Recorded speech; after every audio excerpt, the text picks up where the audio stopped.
Hello दोस्तों, मैं फिर से आपका स्वागत करता हूं अपनी एक और नई वीडियो में। आज हम बात करने जा रहे हैं डोरेमोन कार्टून के बारे में। जैसे कि बचपन में ये कार्टून हम सभी को बेहद ही ज्यादा पसंद था और खासकर इसका इंडिया में एक अलग ही क्रेज था। तो दोस्तों, अगर डोरेमोन कार्टून आपका भी फेवरेट था तो इस वीडियो का एंड तक जरूर देखना, क्योंकि इस वीडियो में हम सब कुछ जानने वाले हैं डोरेमोन के बारे में, इसके creators, मांगास, animes, first episode and last episode, American release and Indian release, movies, game, controversy, lost media and what ever you think of related Doraemon.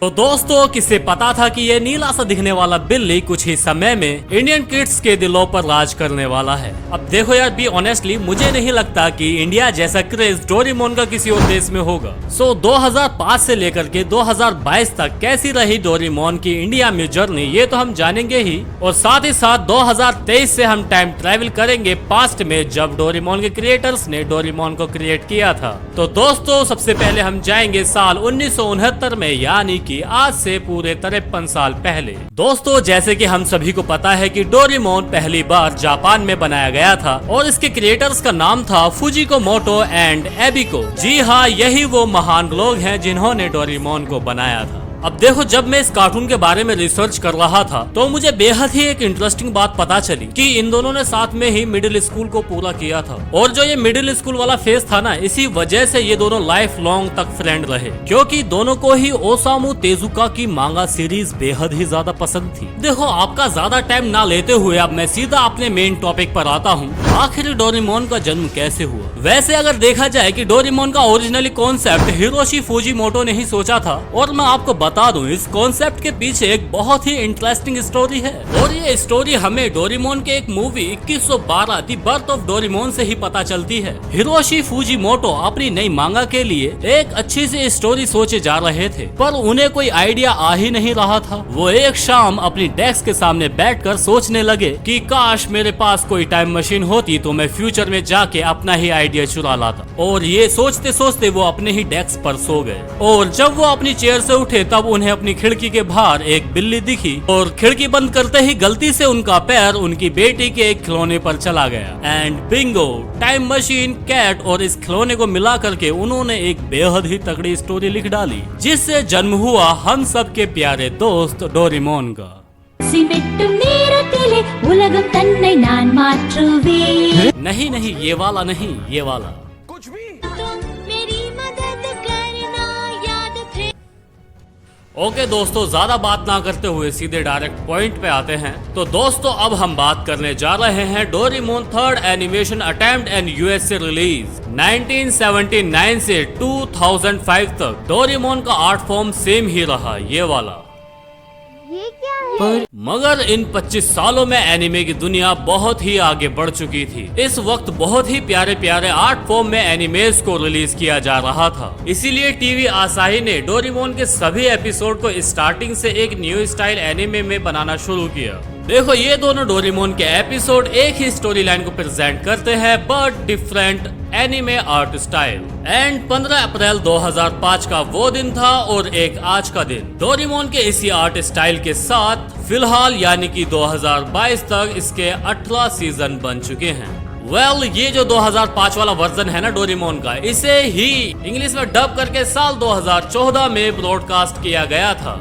और डोरेमोन को बड़ा चढ़ाकर यूएसए में टाइटल दिया गया Doraemon gadget cats from the future, और फिर इसे एयर किया गया। और सिर्फ नाम ही नहीं था जो उन्होंने इस सीरीज में चेंज किया, बल्कि उन्होंने एनिमेशन स्टूडियो से इसके विजुअल्स भी मॉडिफाई करवाए। जैसे जैपनीज साइंस को उनकी इंग्लिश लैंग्वेज के साथ रिप्लेस कर दिया गया, और चॉपस्टिक्स को फोक के साथ रिप्लेस कर दिया गया, और नोट्स पर येन की जगह डॉलर कर दिया गया।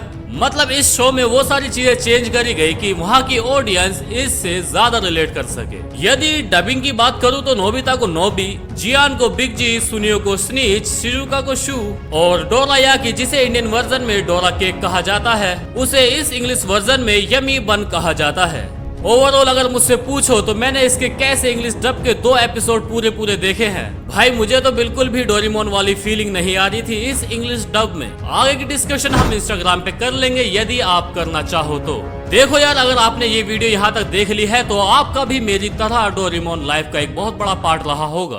तुम्हारे पैर में मोच आ गई। बोला ना, ऐसा किसी के साथ भी हो सकता है। ठीक है। Window exchange machine. शिजुका की क्यूटनेस, सुनियो का शो ऑफ करना, जियान का नोबिता को मारना, नोबिता का रोते हुए घर आना और डोरेमोन का नोबिता की मदद करना, इन सभी चीजों से आप बेहद ही अच्छे से वाकिफ होंगे। इसकी बेहद ही सिंपल स्टोरी लाइन और एनिमेशन को देख करके ही बताया जा सकता है कि ये बच्चों के लिए बनाया गया कार्टून था। मुझे तो लगा था यहाँ पर बहुत सारी खोपड़ियाँ पड़ी हुई होंगी। ये जगह कितनी सुंदर है ना। बहुत पुरानी बात है, तब मुरायामा ने भी इस जगह पर राज किया करती थी। लेकिन इसके बाद भी इस कार्टून में ऐसी बहुत सारी चीजें हैं जो कि इंडिया के बच्चों को दिखाया नहीं जा सकता। ऐसा कह सकते हैं कि ये डोरेमोन का डार्क साइड है। बच्चों के कार्टून के फेस में इसने बहुत सारी चीजें छुपा कर रखी हुई हैं जो केवल एडल्ट्स को ही समझ में आएंगी। इसीलिए ही डोरेमोन को काफी सारे देशों में टीवी पर दिखाने पर बैन भी कर दिया गया है। तो चलिए दोस्तों, जानते हैं डोरेमोन के इस डार्क साइड के बारे में। और हाँ, आगे बढ़ने से पहले मेक श्योर टू इस वीडियो को जरूर से लाइक कर दे, क्योंकि आपका एक लाइक मेरी सारी मेहनत को वसूल कर देता है। और हाँ, सब्सक्राइब भी जरूर करें। तो दोस्तों, सबसे पहले मैं आपको एक बात बता दूं, डोरेमोन में जितने भी कैरेक्टर हैं उनकी एज इस कार्टून में 10 से 11 साल की बताई गई है। लेकिन शायद इस शो को बनाने वाले इस बात को भूल चुके थे, क्योंकि जो सीन मैं आपको अब दिखाने वाला हूँ उनको इंडिया सिनेमा पर सेंसर कर दिया जाता है। अब इस सीन में आप नोबिता को शिजुका के घर देख सकते हैं। उसके हाथ में एक गैजेट होता है जिसकी मदद से वो उसी जगह पर हुई पिछले दिन की सारी चीजों को देख सकता है। नोबिता को दिखाई देता है उसी जगह पर पिछले दिन शिजुका अपने कपड़े बदल रही थी। लेकिन ये चीज उसे देखने से रोकती नहीं है, बल्कि उल्टा वो उसे और मजे से देखने लगता है।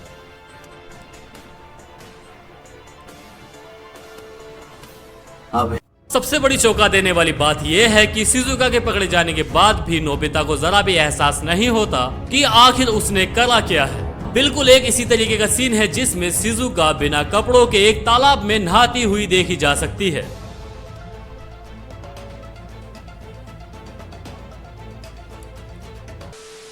अब मुझे जानना है कि आखिर ऐसे एक 11 साल के बच्चे को इस तरह से सेक्सुअलाइज करके शो बनाने वाले बच्चों को क्या सिखाना चाहते थे। अब देखो, एक और ही ऐसा सीन है जिसमें जियान नोबिता को बेवकूफ बना करके उसकी आइसक्रीम छीन लेता है और रोज की तरह नोबिता रोते हुए डोरेमोन के पास जाता है।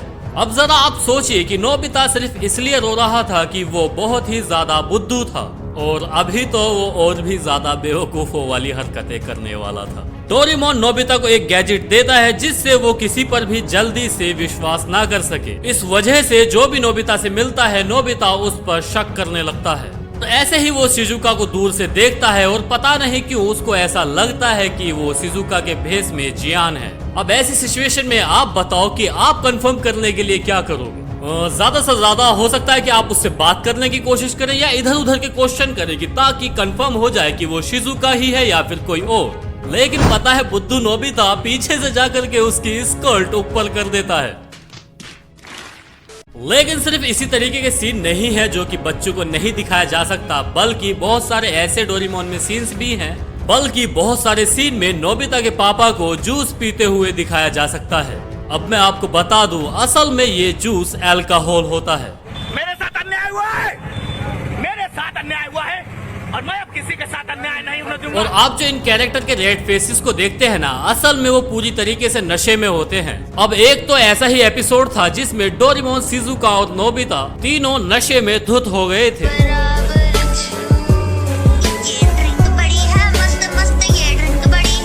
अब जरा सोचिए, जापान वाले 12-13 साल के बच्चों को इस हालत में दिखा रहे थे। अब इंडिया में इसी तरीके के सीन्स को बहुत हैवीली सेंसर करके ही रिलीज किया जाता है। देखो, जब पहली बार डोरेमोन को जापान में रिलीज किया गया था तब उन्हें भी ये खासा पसंद नहीं आया था। अब जैसे कि मैं आपको पहले भी बता चुका हूँ कि डोरेमोन का मांगा फुजिको फुजियो ने दिसंबर सन 1969 में लिखा था। उसके लगभग 1345 चैप्टर रिलीज किए गए थे। अब साल 1973 में पहली बार डोरेमोन मांगा को कार्टून के रूप में रिलीज किया गया था। अब मुझे पता है कि हम में से किसी ने भी इस डोरेमोन को नहीं देखा होगा।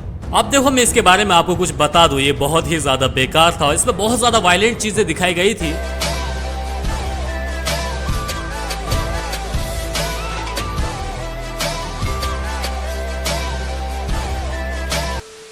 इस वाले डोरेमोन में केवल जियान को उसके पिता के साथ दिखाया गया था और इसमें जियान या तो अपने ही पिता को मार रहा था या फिर उसके पिता जियान को मार रहे थे। जो भी हो, ये सीरीज बच्चों के स्टैंडर्ड से थोड़ा ज्यादा डिस्टर्बिंग था।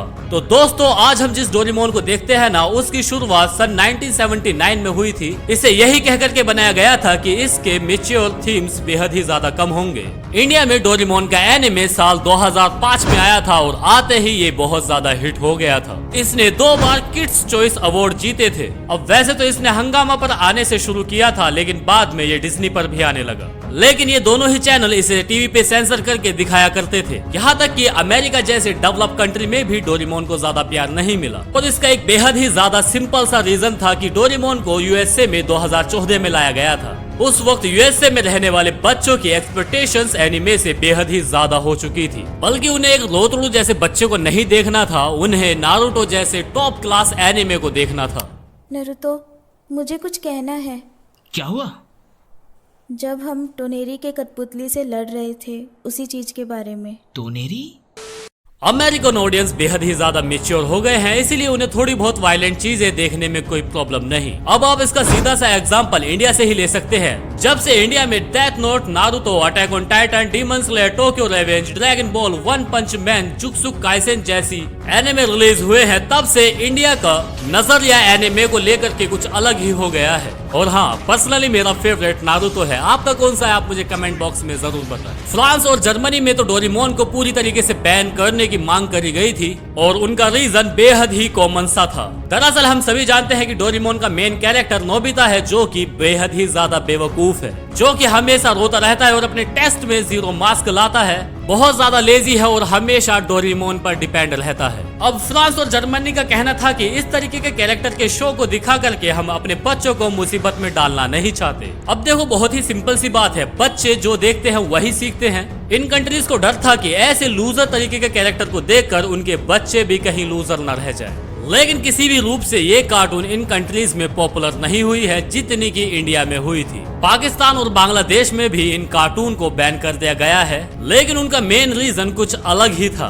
अब मैं मान सकता हूँ कि अगर इन कैरेक्टर्स की एज 18 साल से ऊपर की होती तो उसे दिखा सकते थे, लेकिन 10-11 साल के बच्चों को इस लाइन में दिखाना शोभा नहीं देता। अब चाहे जो भी हो, लेकिन हमारे इंडियन सेंसर बोर्ड ने इन सीन्स को काट करके बहुत ही अच्छी तरीके से एयर किया है, क्योंकि डोरेमोन को देखते हुए मुझे जरा भी एहसास नहीं हुआ कि इसमें कुछ सीन्स काटे भी गए हैं। तो चलिए दोस्तों, वीडियो बेहद ही ज्यादा लंबी होती जा रही है, इसी के साथ मैं लेता हूँ आपसे अलविदा। बाकी की स्टोरी अगर आप जानना चाहते हैं तो आप हमें कमेंट करना ना भूलें। अगर इस वीडियो पे 50 कमेंट भी आ गई तो मैं इसका सेकंड पार्ट आपके लिए बेहद ही जल्दी लेकर के आऊंगा। तो चलिए अब आपसे मिलते हैं अपनी नेक्स्ट वीडियो में। तब तक आप अपना ध्यान रखें और खुश रहें।